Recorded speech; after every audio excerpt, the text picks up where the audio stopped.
Bonsoir Fabien Dinard, bienvenue. Vous êtes directeur du conservatoire. Un stage organisé en plein Heiva, c'était judicieux. Oui, bonsoir Sybelle et bonsoir à tous les téléspectateurs qui nous regardent ce soir. Oui, c'était judicieux. C'est la première fois qu'on l'organise en plein mois de juillet parce que d'habitude le conservatoire est en vacances. J'ai fait revenir les enseignants exprès pour... c'est une première expérience pour nous. D'habitude, on l'organise au mois de fin novembre, début décembre, durant le championnat du monde du Ori-Tahiti et le Huratapairu. Là, du coup, ce seront les Japonaises qui viendront plutôt au mois d'octobre. Oui, parce que la ligne Japon-Papeete n'est pas encore ouverte. Et puis, bon, normalement, ça ouvre au mois d'octobre. Et nous attendons impatiemment cette ouverture. Alors, rappelez les pas de base, hein, on l'a vu dans le reportage, c'est essentiel. Quels sont les gestes qui ont tendance à être déformés? Alors, tous les pas, les mouvements peuvent être déformés. Hein. Nous, ce qui était important pour nous, c'est que ces danseuses qui dansent déjà, qui savent déjà danser, et c'est qu'ils reviennent à la base, qu'on donne le vocabulaire juste sur le bon pas, les mouvements, sur le vocabulaire des mouvements, sur les bons mouvements et l'exécution. C'est important parce que la plupart de ces stagiaires sont enseignantes dans leur pays et c'est important que la transmission soit bien faite. Un bon retour aux sources. Le Ori-Tahiti s'exporte toujours autant à l'étranger. Il faut être vigilant. Oh oui, de plus en plus. C'est pour ça qu'il faut être vigilant. Et la question du classement du Ori-Tahiti au patrimoine mondial immatériel de l'UNESCO est encore là. Et c'est important qu'on le refasse pour justement protéger le Ori-Tahiti.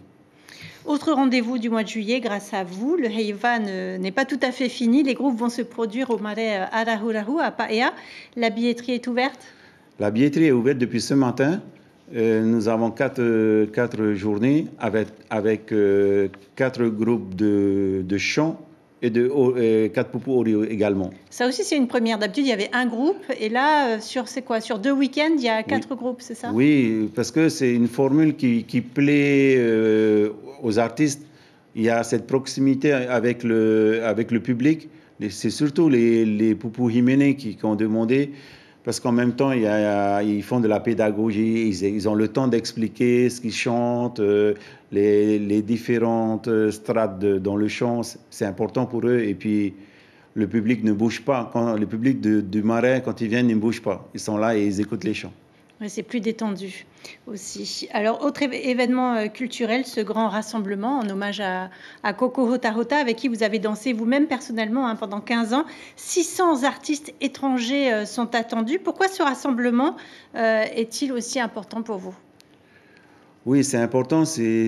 Koko a créé cet événement en 2004. C'était la première édition. Tous les 3 ans, 4 ans, il y avait une édition du Farerera. La dernière était en 2018 et puis là, on est c'est la 6e édition. Nous attendons plus de 500 participants à cet événement qui représentent 13 groupes.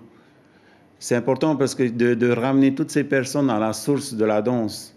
Ils viennent ici pour échanger avec nous, avec les Polynésiens. En même temps, ils peuvent aller voir les groupes qui se produisent au Heiva. C'est important pour eux de se connecter vraiment à la source du Ori-Tahiti. Et quel type d'événement sera prévu? Alors, ça démarre ce dimanche prochain, 16 juillet à 15h au marais Arahurahu. Il y aura une cérémonie d'accueil de ces groupes avec offrant de cadeaux. On les accueille à la façon traditionnelle. Le lendemain, lundi et mardi, il y aura un concours de Ori-Tahiti solo, Aparima, Otiateito et d'orchestre.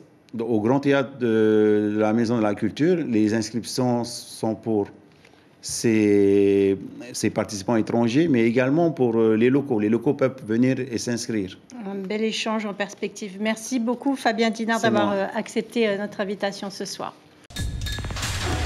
L'information en continu sur Polynésie la première, Internet et réseaux sociaux.